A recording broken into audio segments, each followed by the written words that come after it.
Thanks for inviting us. And I'm here as well with Lisa Fiorilli, who is the Manager of Communications and Government Relations at CPCC. The two of us have been working together for a couple of years, and I've been working on this file for a lot longer than that. Private copying is something that is a sort of has fallen off of people's radar of late as it has declined in importance as a royalty stream. So Lisa and I are really working to make sure there's awareness in the industry on this issue. So thank you again, Andrea, for the invite, and to all of you for coming. Private copying. The first question we often get about private copying is, what is it? Everybody knows that we're streaming now. Who makes copies anymore? And what is a private copy? So the truth is that even though streaming has taken over, we don't make mixtapes anymore.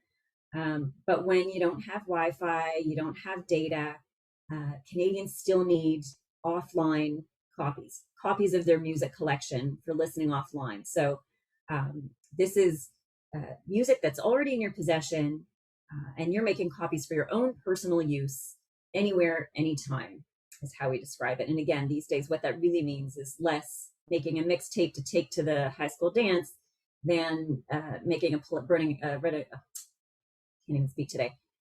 playlist together and throwing it on your phone to take it to the gym or something like that, or on the subway if you live in a city with a subway, that sort of thing.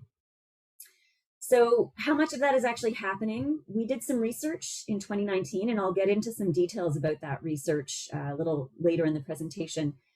But we think people are often surprised to learn that there are 6 billion tracks of music right now stored on the phones and tablets of Canadians. The good news about that, if you work in the industry, is that we're now up to almost half of those copies being licensed. So, we're collecting royalties from the legal download services, such as they still are, and the legal streaming services, and that's great. So, for instance, if you have a Spotify premium subscription, you're allowed to make copies within the app for listening offline. So that's good. Whole chunk of that licensed, royalties are flowing, terrific. The question is, what do we do about the rest? Because it's still not possible to license all of the copying that's happening by end users or by individual Canadians. So that's where the private copying levy or the private copying regime comes in. It's a way of collecting royalties for those copies that we can't control. It's the whole reason that this regime was created. So since 1997, Canada has been one of the 40-odd countries in the world that has implemented a solution for this problem, this challenge, and it's private copying levies. So we can't know what people are copying in the privacy of their living room. We can't. Sometimes we might have an idea that it's happening, but we can't monetize it. We can't authorize it. We can't prohibit it. We can't control it. So instead, here's how royalties flow in a private copying levy regime. So we have the consumers there on the right. This is what we call our virtuous circle. Off on the right, we have consumers. So individuals are able to make copies anywhere, anytime.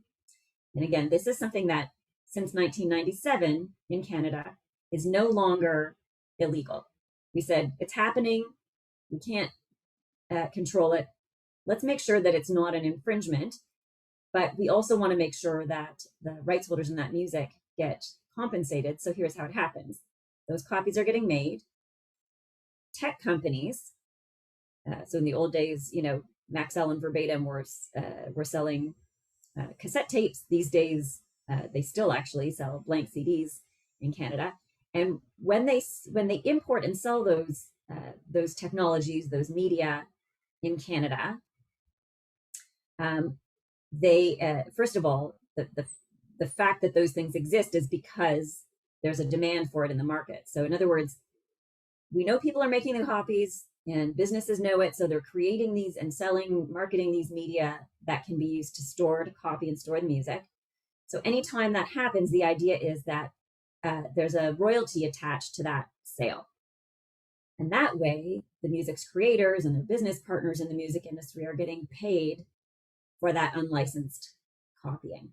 Okay, so it's a virtuous circle. When all of that is working correctly, like it did for audio cassettes, like it is still for blank CDs, we have consumers getting to do what they want to do. We have tech companies increasing the value and sales of their products.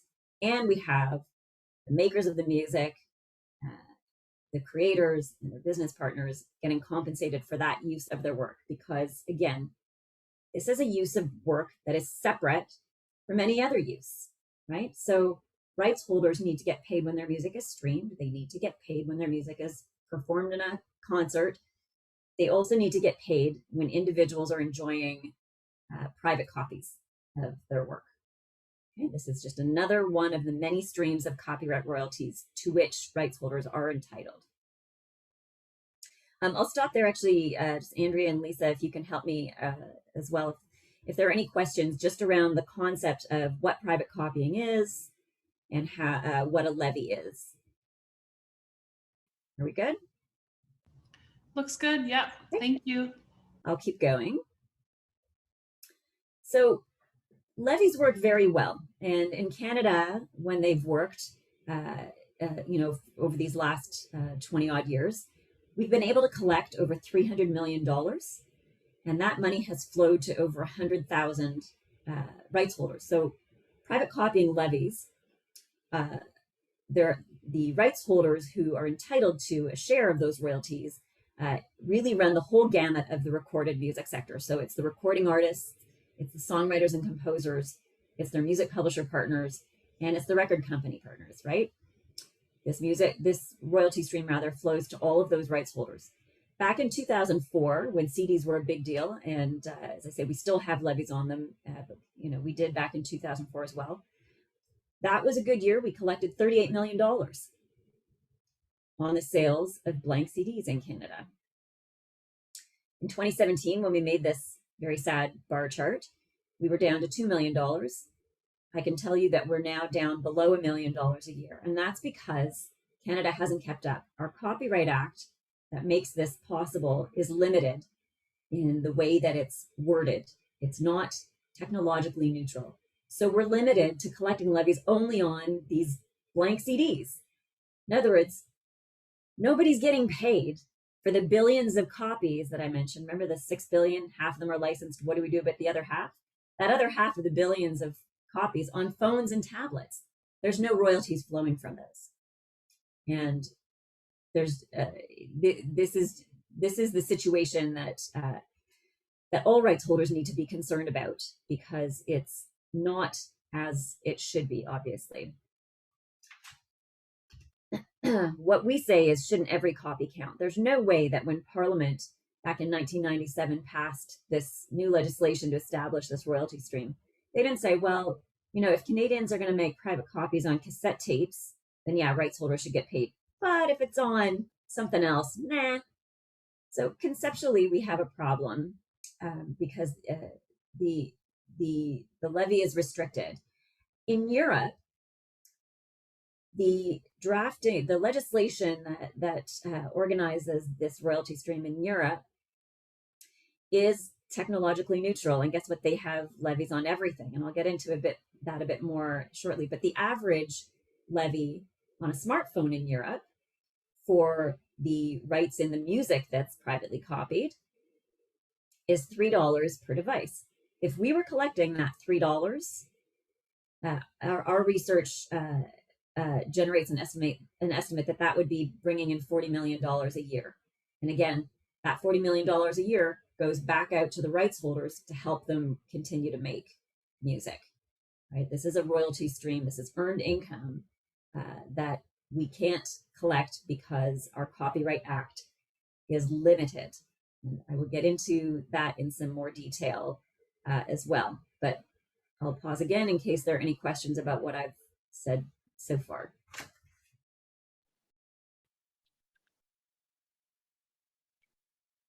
No, there's no questions right now in the chat for you. Great. So we have the right idea in Canada in our Copyright Act.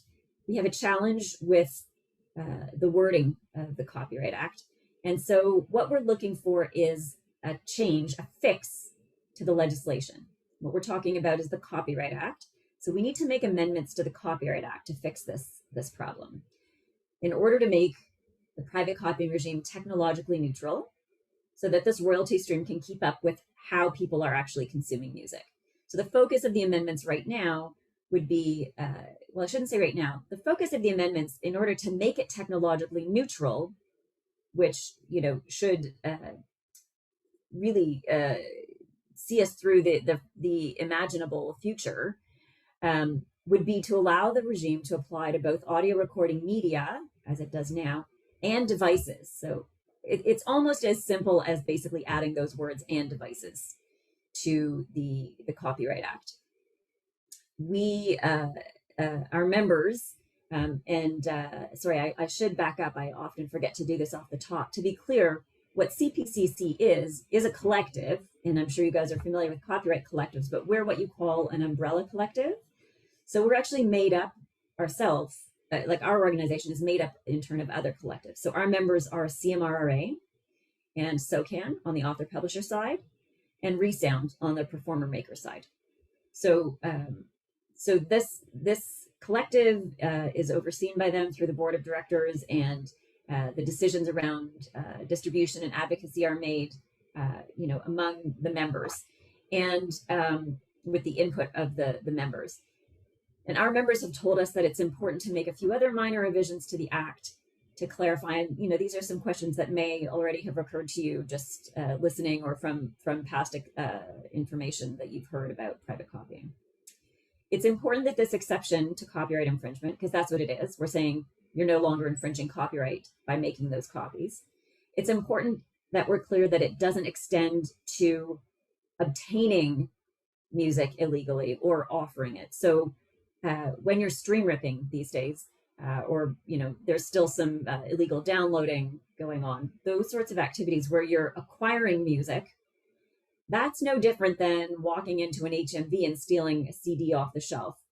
So it's important that the wording of the Act just makes it clear that what we're talking about is subsequent copies that you make from your music collection. It's not talking about stream ripping. It's not talking about illegal downloads. It's not talking about walking into HMV. I don't even know if they sell CDs anymore, but wherever you would go to buy your pre-recorded CDs, you can't just walk in and steal them. And so that's something that we plan to clarify as well in what we're asking the government to clarify in the Copyright Act. Okay. You may also have heard, or it may occur to you as well, that there are other ways that this could be paid for, and we have asked in the last few years for the government to help fill this gap until the legislation can be fixed. Legislative change is a lengthy process, particularly when you have changes of government thrown into the mix. So this, we're currently still in the throes of a review of the Copyright Act that started in 2017 under a majority Liberal government, which in 2019 became a minority Liberal government. And I'm sure everybody here is not surprised at the idea that we're likely heading into another election. So it can be a lengthy process. We've been asking the government in the meantime to fill this gap to the tune of the $40 million a year that a healthy levy regime would be generating. This is not something we're asking for now that the government appears to be more focused, and there's some intention in Ottawa that we're seeing. And again, I'll get into more detail on that process, but we're closer than we have been to seeing draft legislative change, not just on private copying, but the Copyright Act itself. And so this is something that we're, and also in the context of COVID, you know, again, it's our membership, you know, is clear that that direct government funding right now is focused on COVID relief, as it should be. And we are focused on getting the legislative change that we need. But I wanted to mention it just in case you heard something about this. It is not the preferred route for collecting royalties. There's an example in Europe of a country that shifted from a levy collection regime to a government fund. And guess what? Royalties went, and it was decided at the European Court of Justice level that actually that was illegal, that it didn't make sense. In Canada, our view as well is that we need to be, this needs to be a marketplace solution, not government funding, right? This is earned income. So what we want is, wherever possible, for rights holders to be able to transact with the end users of the work. And the best way around the world is still to do that through these levies. So that is what we're fighting for. So in order to make our case, we first needed to do some measuring. Research is important if you're going to government. And we did a pilot project in 2019 to measure how much private copying there was of music and how much is being stored on phones and tablets. We went to a big group. This survey, we have results from almost 10,000 Canadians. Government will typically be impressed with research that covers about 2,500. So this is serious research. It was conducted in French and English. And we included teenagers in the research because they've historically been an active group in terms of private copying. When you think about it, this is in the digital age, this is people who can't afford a lot of data, maybe don't have data, don't have a lot of disposable income, if any. And so copies for offline listening can be important for this group. In any case, here you'll see the basic question that we asked, which is how many tracks of music are stored. And to clarify, again, not all of us may be engaged in this kind of activity, but when we talk about people's music collection now, it's important to remember that we're talking about your collection of music from purchased downloads, that you might be making copies in the app of your subscription streaming service, copies from your physical collection of CDs, or maybe you found a way to digitize your vinyl, from tracks found online. We're really talking about illegal downloads there, and music that you've gotten by stream ripping, etc. So the headlines from that research showed us that there's these 5.95, almost 6 billion tracks of music, and told us as well that about half of those were licensed through downloading and streaming services. It also let us know that about half those copies were made in the prior year. So these are not copies that you put on your phone or tablet 2 or 3 years ago and do it anymore. This is a current activity. So these are very important findings that we take with us to Ottawa, and also share, as we're doing today, with rights holders in the industry to make sure everyone's aware of the extent to which this is still happening. It's a real thing, and we're measuring it. So I'm going to get into, oh, you know what, Lisa, I opened the wrong slide deck, but I think that's okay.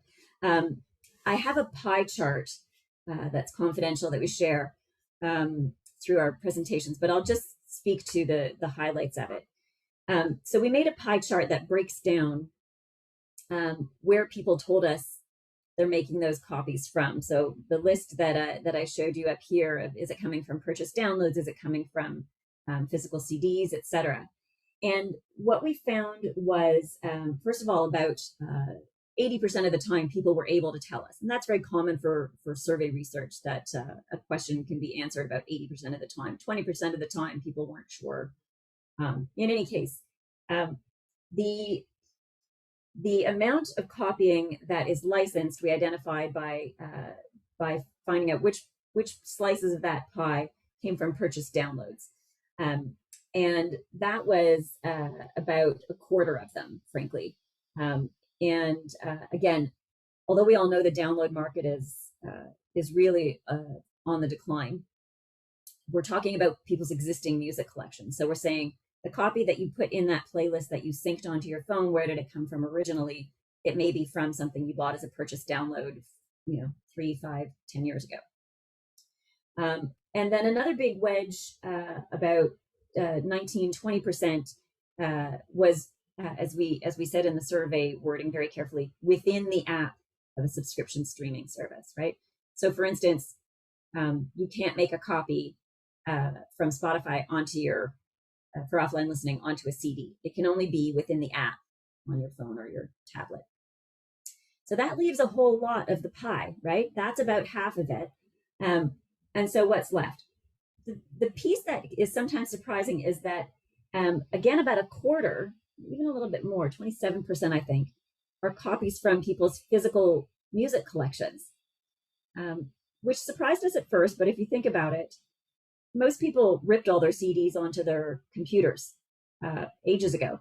And that is a big chunk of people's library or their personal music collection, from which, again, you up until present day, continue to include your favorite tracks and playlists that you're going to stick on your phone and in your tablet to take with you. Then there's a piece where, as we say, tracks found online, etc. We actually gave some wording to be so that people would know what to would be able to answer and tell us that they got that these tracks came from stream ripping. And so there is a wedge that is there's a chunk of people's music collections that comes from stream ripping.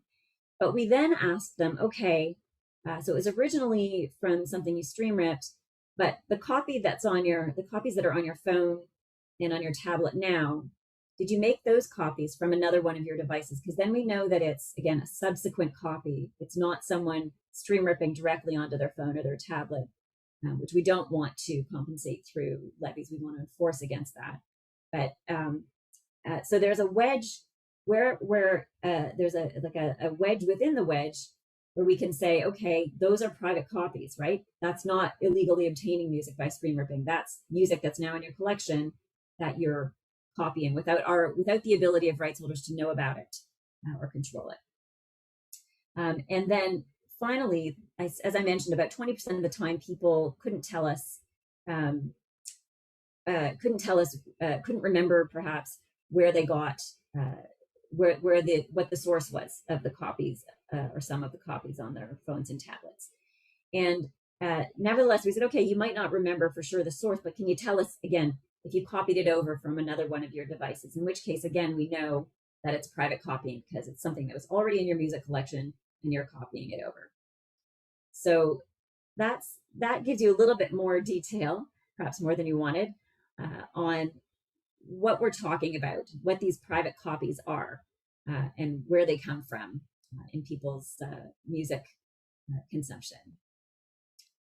So let me stop there before moving on to see if there are, again, any questions, at this level about what private copying is.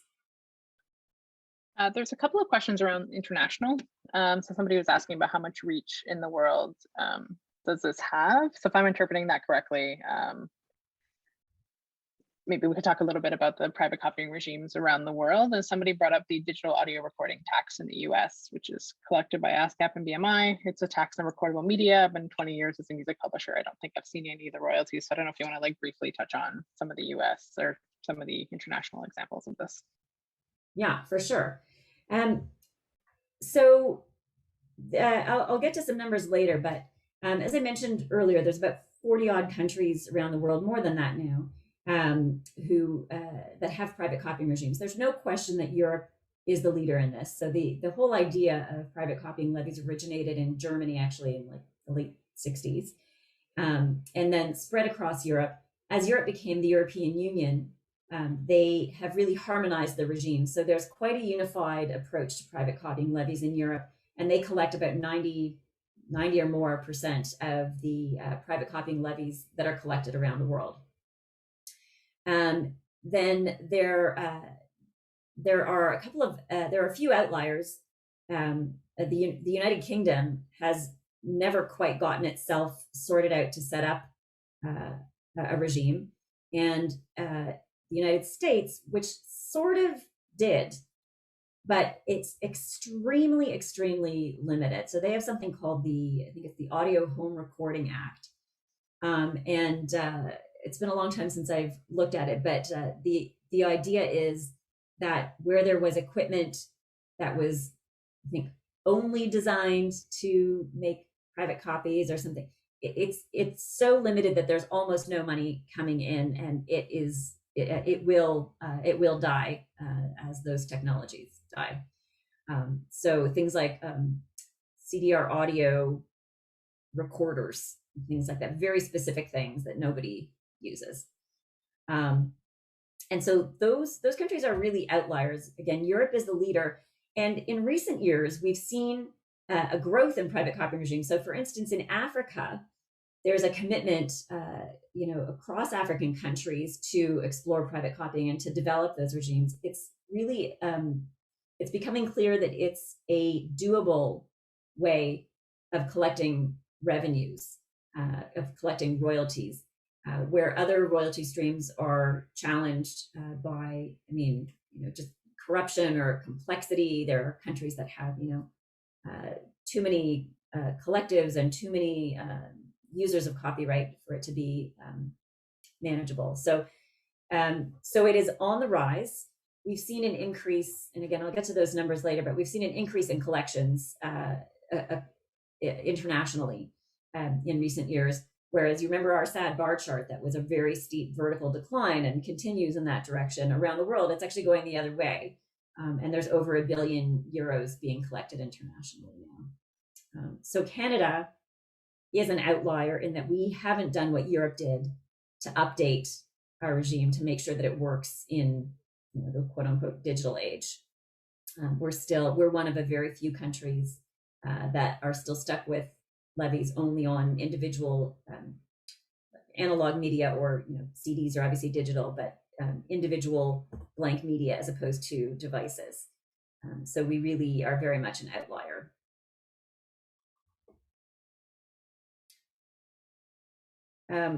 So I'll move on just to cover some of the, give you an idea of what we're facing as we try to get this solution implemented.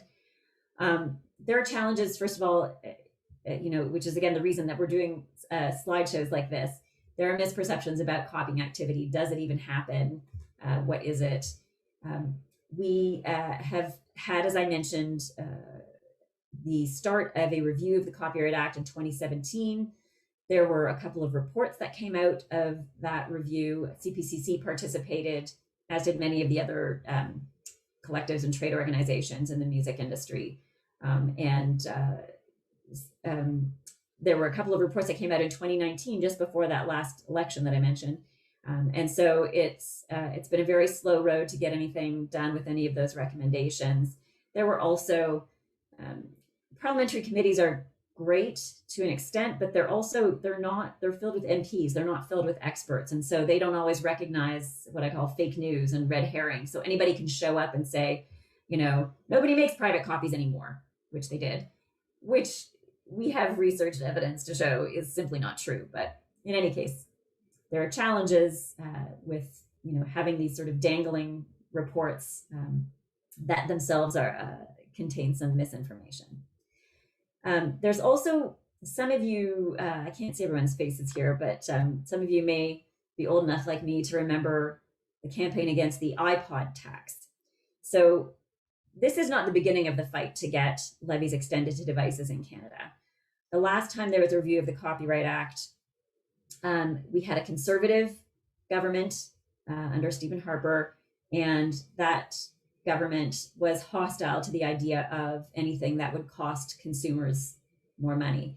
And so we actually had ministers within the government, which is outrageous. We had ministers holding a press conference wearing T-shirts that they had made up that said, "No iPod tax."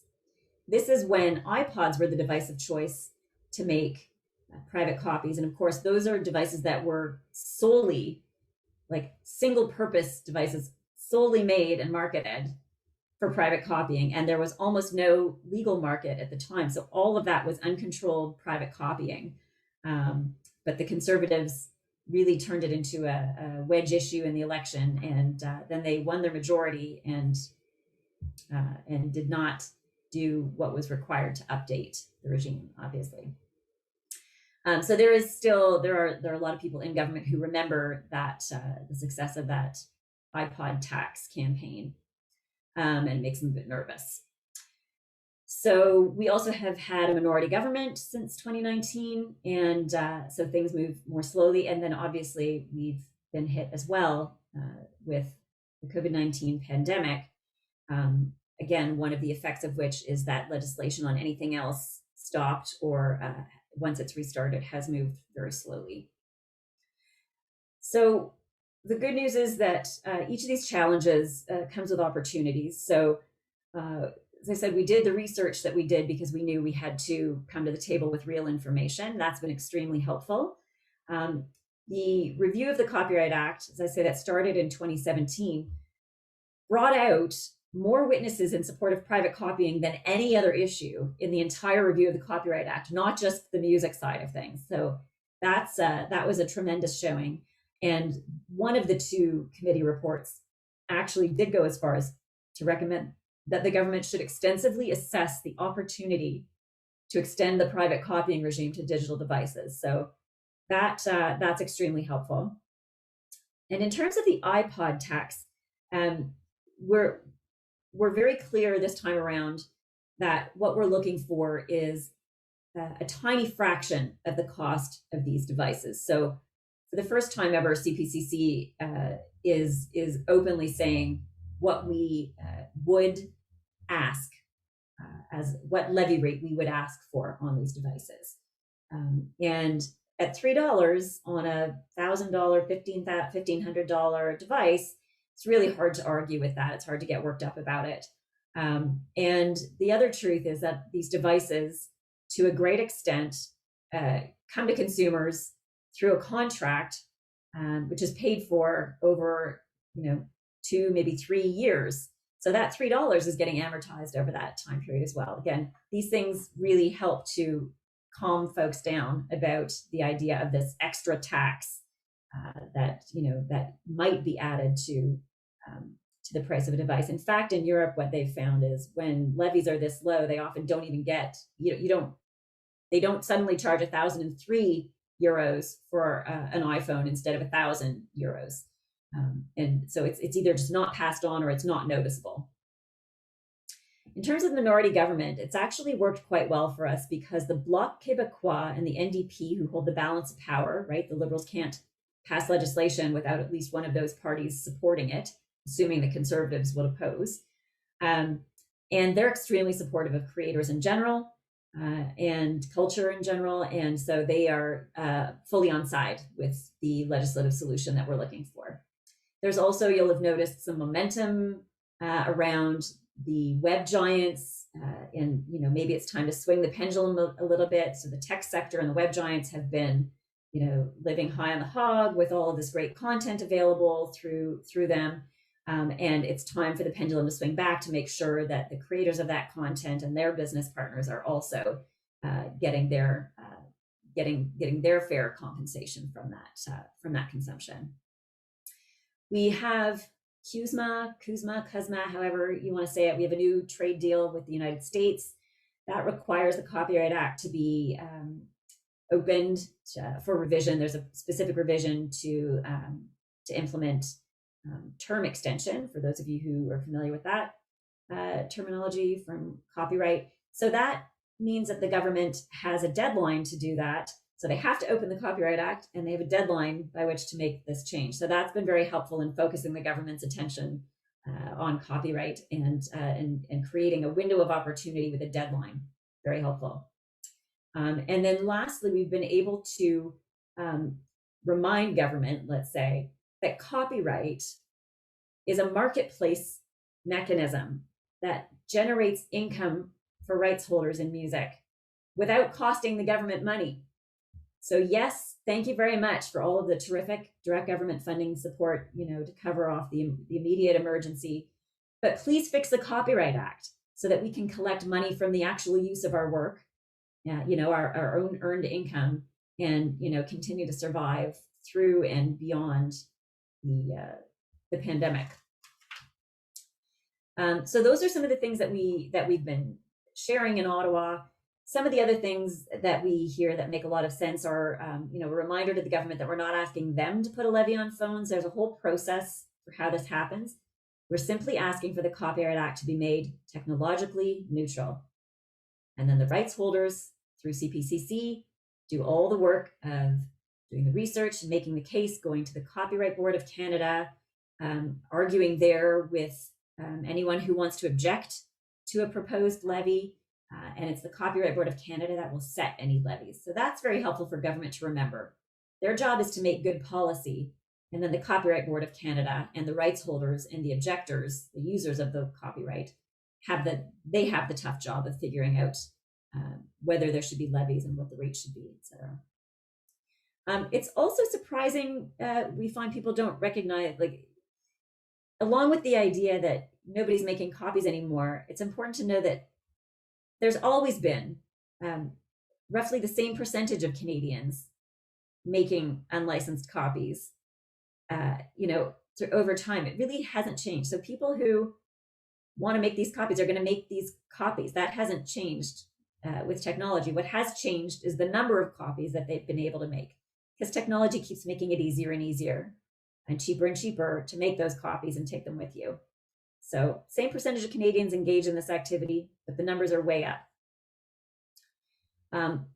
It's also quite clear that this is really the last chance to save private copying, that if we've come this far and we haven't had a government that can commit to fixing it, it's hard to foresee how it would happen. And then you lose this royalty stream.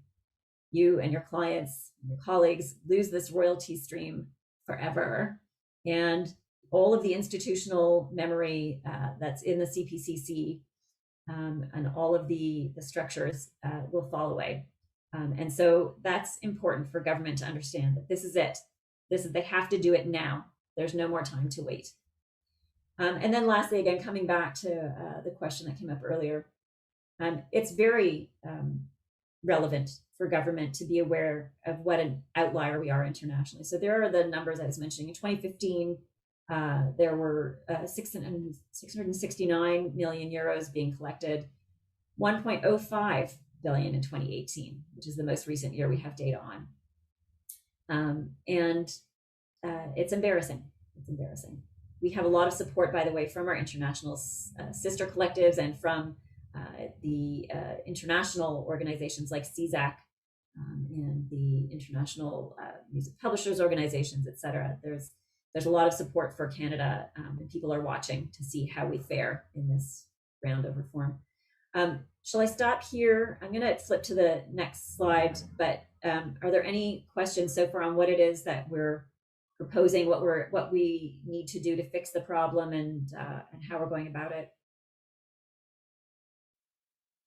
Good? Okay.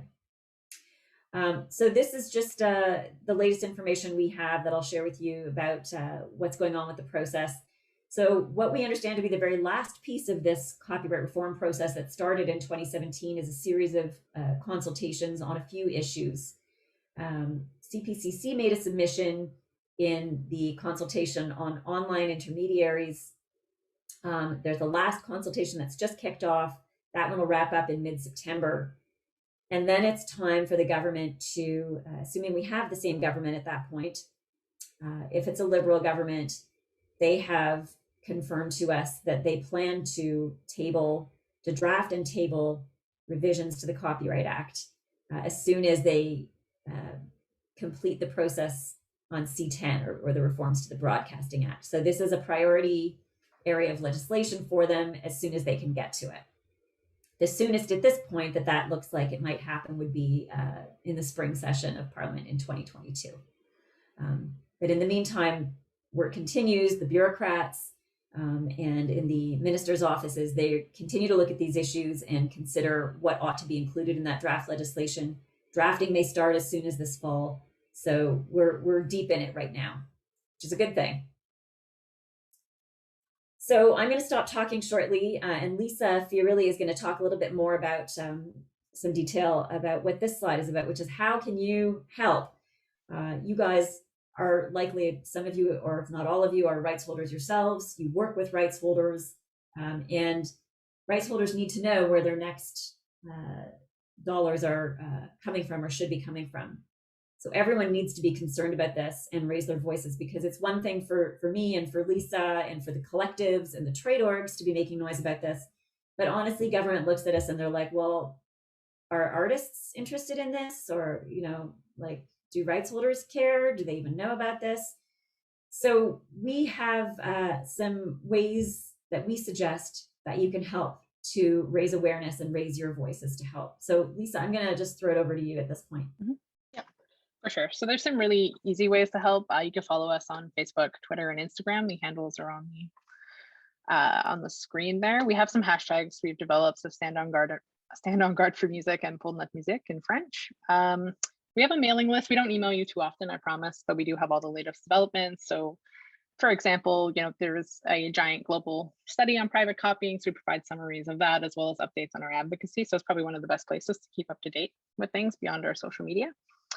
We've also developed a brochure, so you'll have noticed the graphics in this presentation. That's actually a brochure that we developed specifically for creators. It really distills the story down to, you know, a neat couple of slides.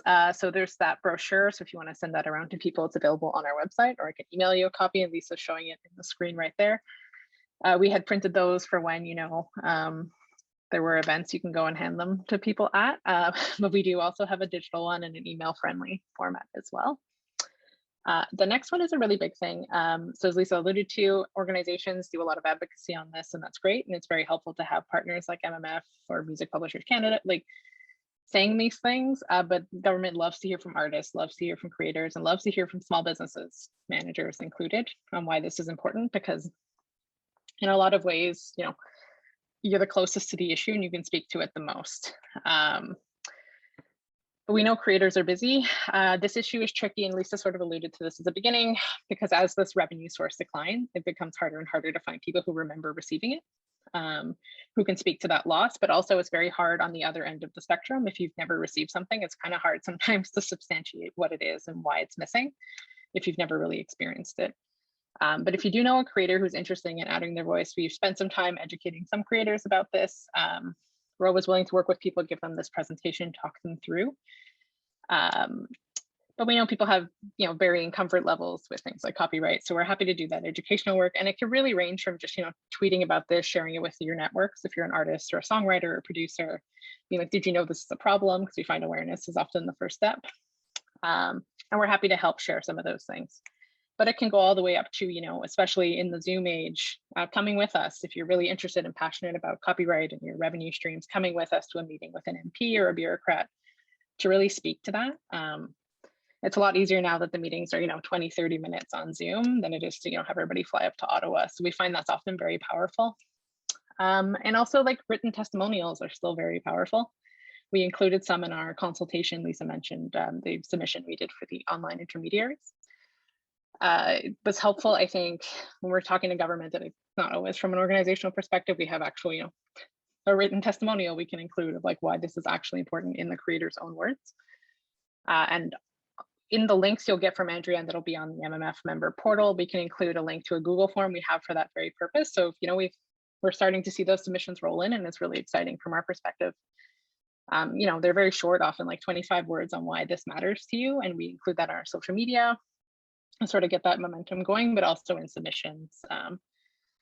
Yeah, and sort of, I touched on this a little bit. We know people are varying, especially now as touring is probably on the way to picking up at some point, which seems a little bit unfathomable, but people will be busy. So we've come up with a toolkit that really has a range of options, from social media, maybe a selfie video, all the way up to coming with us for meetings. So we can share that document. It's really just a wide range of things. The help we really need on this is just making sure creators are informed about this, but also, you know, the people you're working with, are they informed? Are they speaking up, and are they making it clear to government that this has to change, and not just from an organization's perspective? We ran a campaign also around the holidays last year, around November, December, which was sort of an email your MP campaign about this. So we did generate some, for lack of a better word, some hype about this at the time. it was MMF Canada also shared it on social media as well, so you may have seen it there. But we got about 1,500 Canadians from coast to coast to coast to email their MP. So a copy of that letter went to their local member of parliament, as well as both ministers responsible for the file. So some ministers' offices did receive 50, 60, 70 letters. So we think as bureaucrats are going through this process of drafting, we just want to make sure this issue is top of mind in the long list of issues that sort of bureaucrats need to think about, and politicians. We just want to make sure that we are reaching creators, having their voice heard. So I think that covers most of the things we do. We're also always open to ideas and how best. So if you have some artists you work with that are politically inclined or interested in these things, we're happy to connect and talk about ways that feel natural to them to share their voice, and work with them to make that possible, obviously within reason, but we're happy to be flexible and try to find the best way for them to share their voice on this issue. Right now we have a levy on blank CDs. So that means when you, when Verbatim or Maxell imports blank CDs into Canada and then they sell them into the market, they report those sales to us. So CPCC gets reports from those companies, from those tech companies that are importing and selling into the Canadian market. Mm-hmm. Okay, they report to us and say, okay, in this period we sold 100,000 blank CDs.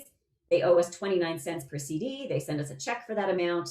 And so then that money has come to the rights holders. We distribute it to our collective members.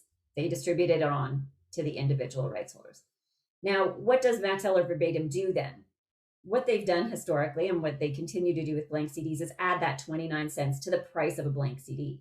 So when you're buying as an end consumer in Canada and you're going to whatever, Canada Computers or Staples or something, and you're buying blank CDs, the price that you pay includes that 29 cents.